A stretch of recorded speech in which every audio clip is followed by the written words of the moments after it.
Good morning, you guys. I hope you're having a beautiful day.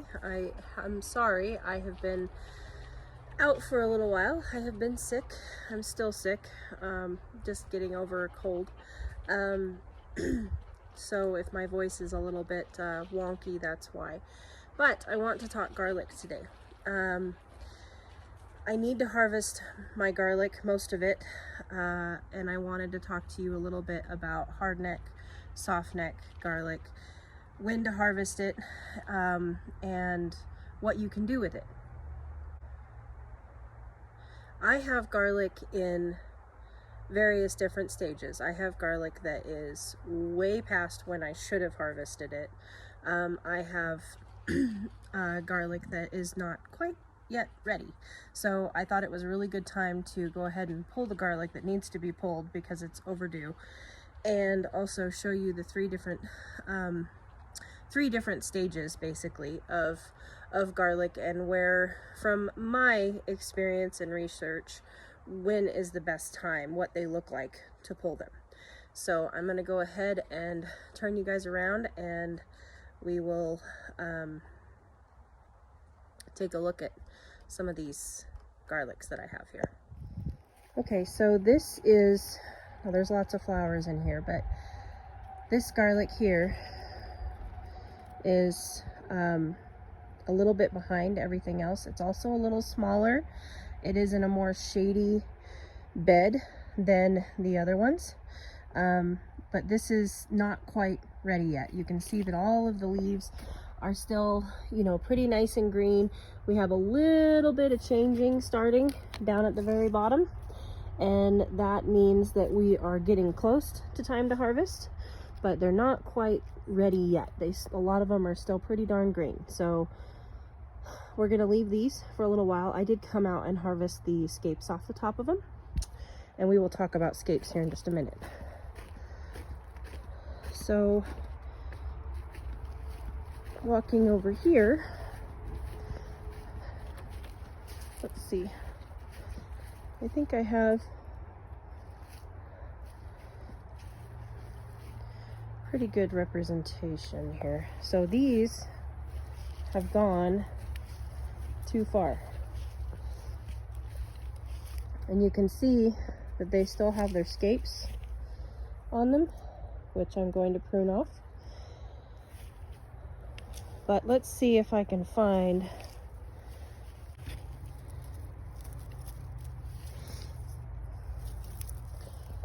so this plant here is a pretty good representation.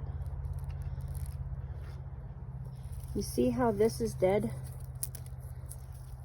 The bottom leaves are dying, and then this second leaf here is starting to die, and you can see that the tips are starting to die. Now ideally I would have come out and harvested all these scapes earlier, so that the plant could push more down into the bulb, but I didn't. Busy life, and sometimes that's just how it goes. Now this has gone too far, and there's really, it's not a huge deal. I'm growing hardneck garlic, and hardneck garlic doesn't store super well, but as you can see, this plant is probably 75% gone, and a lot of them look that way. I mean, these guys are even starting to, fall over. So, they've gone too far. But that's okay. It's not a waste.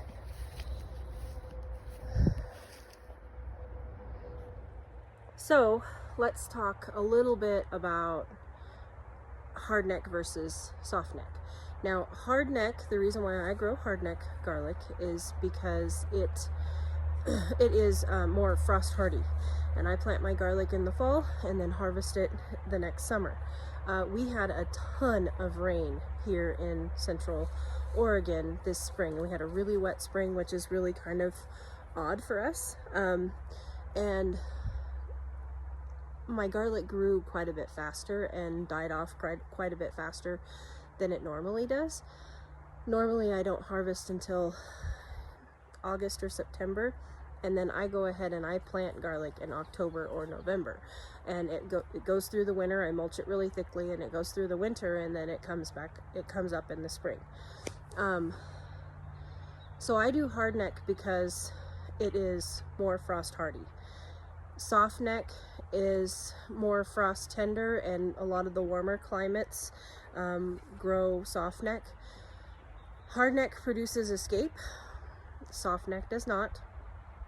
The scapes are edible, and ideally you harvest the scapes when they're young and they're tender, and they're just delicious when you saute them in a pan with some butter and salt and pepper, and they're so good.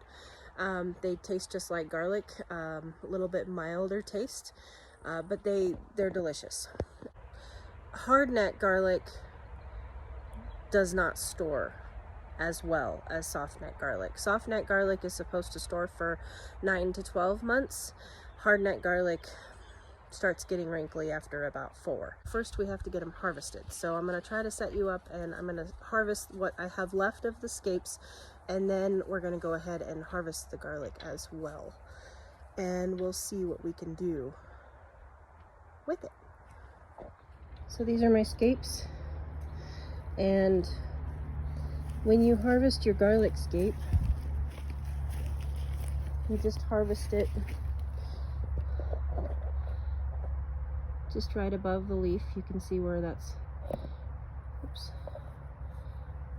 cut off right there. And like I said, ideally you harvest them when they're nice and soft and tender. I will have to take these now, and I'll cut the flowers. That's what the bulb is up there up top. I'll cut those flowers off, and then I'll have to cut probably 3/4 of the stalk off of these, because it's going to be brittle and woody. But like I said, I'm just going to put these chopped up in a jar of olive oil, and so I'm not going to eat them, so it doesn't really matter if they're tender. I just want the flavor to infuse the olive oil.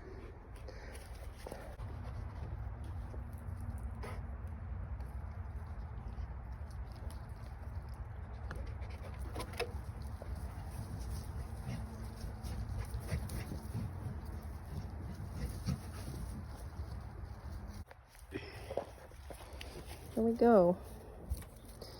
We're just going to pull these up, and they're going to be pretty small, and that's for 2 reasons. Now you see what just happened there. I actually broke that one.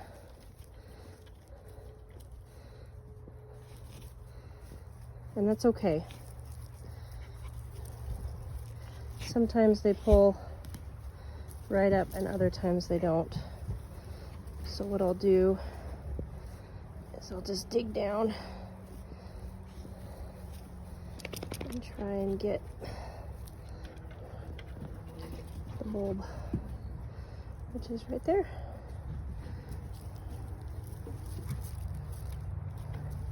And if you miss some, it's okay, because they will just come back next year and produce garlic for you. But I'm just going to rip all these up. And a lot of people will, you know, depending on your soil, obviously this isn't a raised bed, so oh, that one's not wanting to come. So it's, you know, fairly soft and pliable. Some people say use a hori-hori or a shovel, but I've always been able to just pull mine up, because my garlic is almost always planted in soil that's been really heavily, at the very least, really heavily amended, because garlic is such a heavy feeder.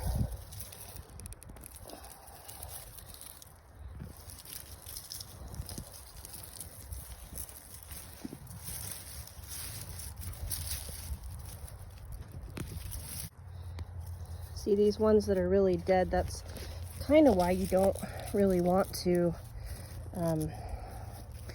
let them die. You don't want them to go so far, because they're harder to get up. You got to actually dig them out. You see what's going on over there? That is a water bowl. Meant to be a water bowl, not a swimming pool. Ay. So usually you want to pull your garlic at the right time so that you don't have to go searching for it like I have.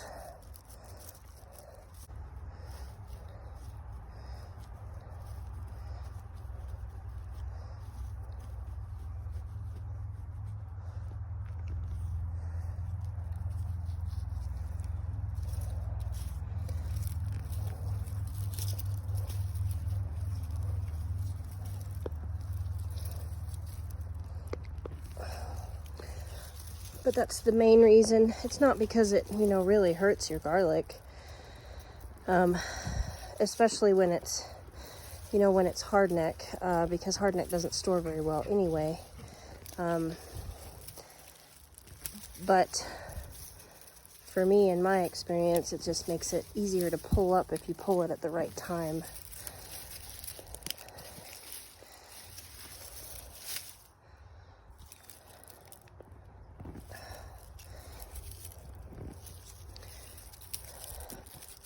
Now you can really see the horseradish, which is really cool.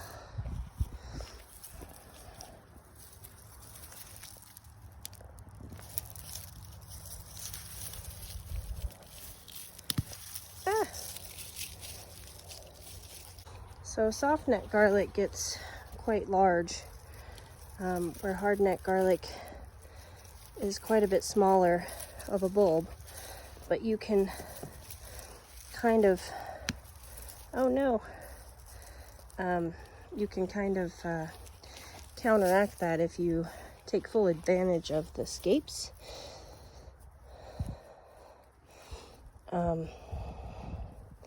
And what I'll probably end up doing this year is, because of the move and everything, I'm going to try to dry them. I'm going to try to braid them just for practice of braiding, because you can braid garlic and onions, and I want the practice.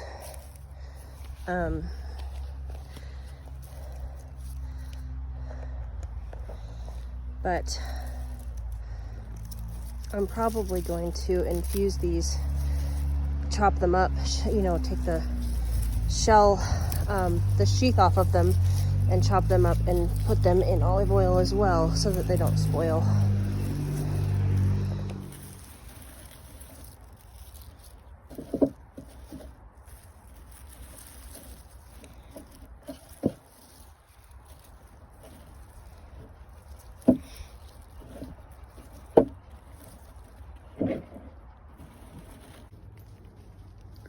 Okay, so I have allowed the garlic to dry, and that was a crucial mistake.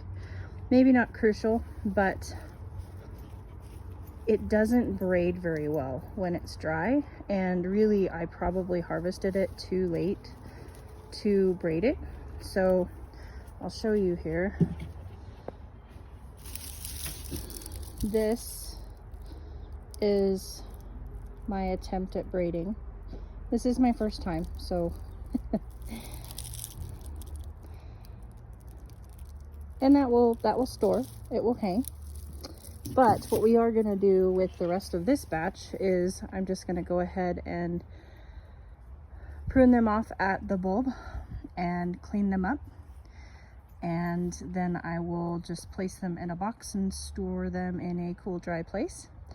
The scapes we are going to chop up and put them, I'm gonna do half olive oil and half avocado oil because we like both, but we're gonna see how different they taste. So I've got my jars and my oils and my knife and my cutting board and my garlic. So let's get started.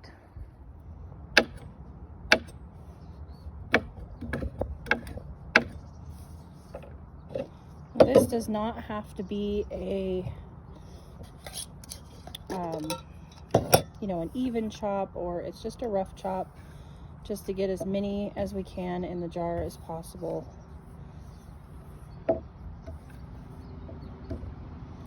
And we're just going to let these sit in the jar,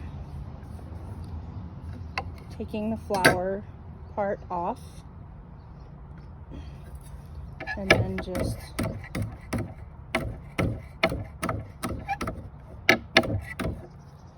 chopping them up.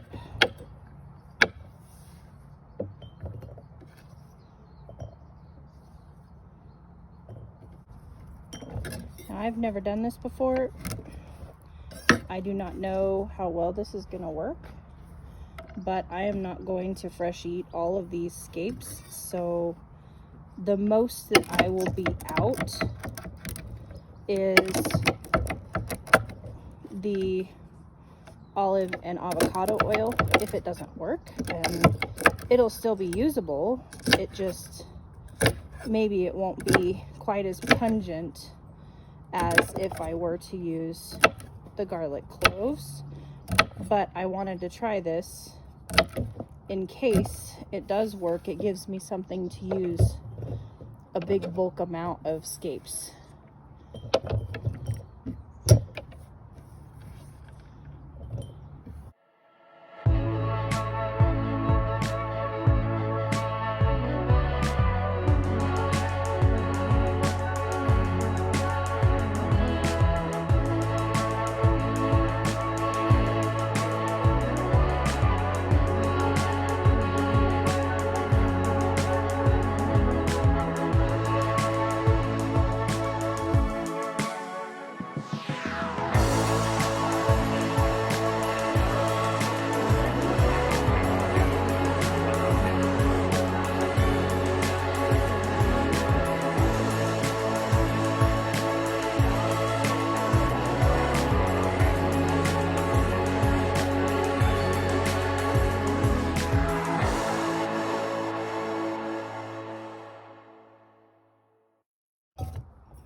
So that didn't yield nearly as much as I thought I was going to. So what I'm going to do is I'm going to go ahead and split the amount in between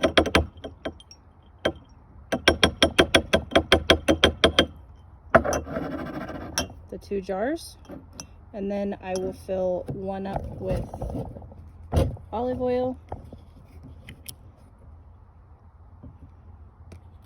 after I open it. Seriously, it's just my luck.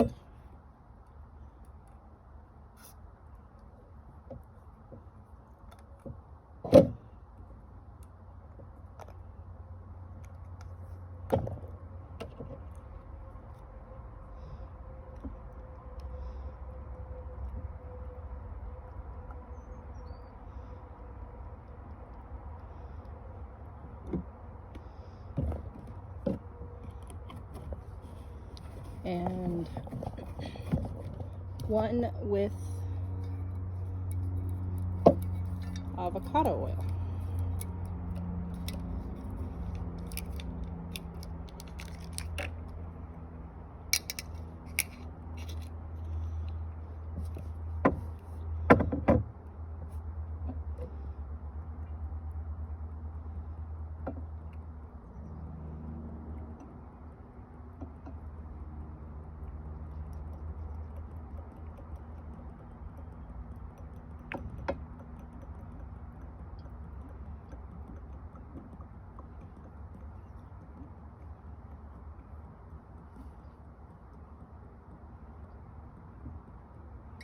Okay, and then I will take out any floating,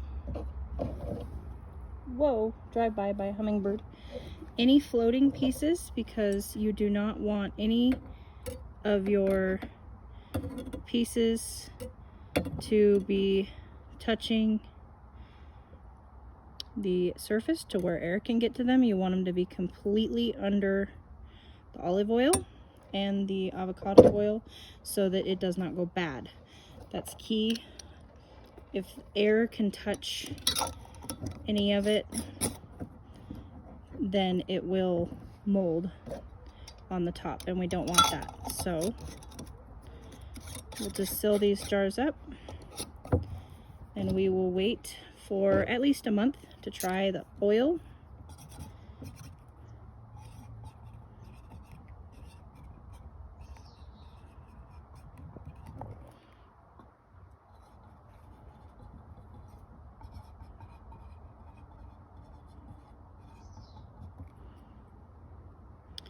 So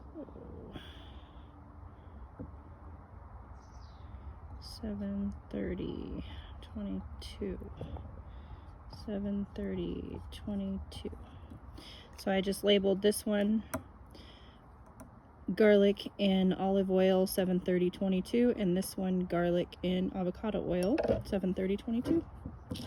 And we will put those away and wait for a month and then try them and see if this project works.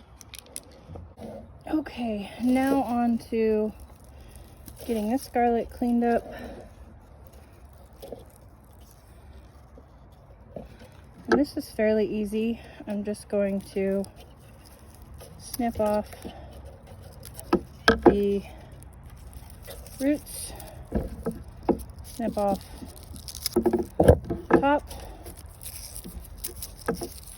give it just a light rub down, just like that.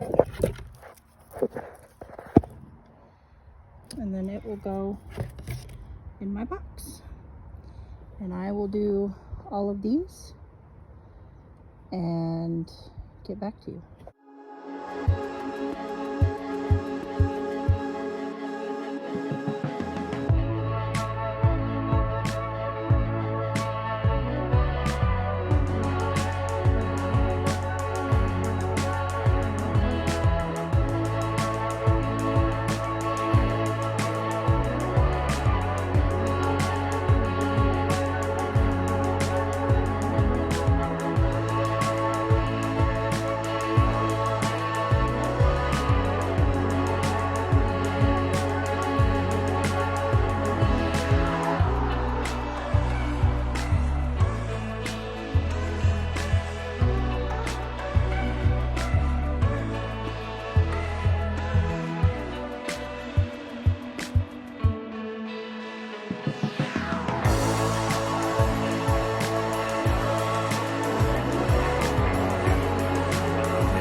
So there is my box of garlic.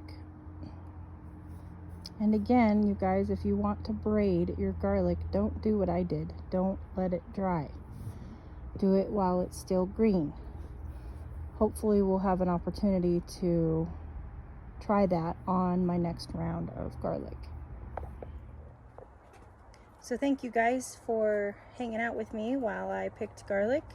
I hope that you learned some do's and don'ts along the way today. And I hope you guys have a fabulous day. We've had 4 days in the hundreds here in Central Oregon, so spending a lot of time running around cooling everybody off. And but I appreciate you stopping by as always, and you guys take care. Yours truly.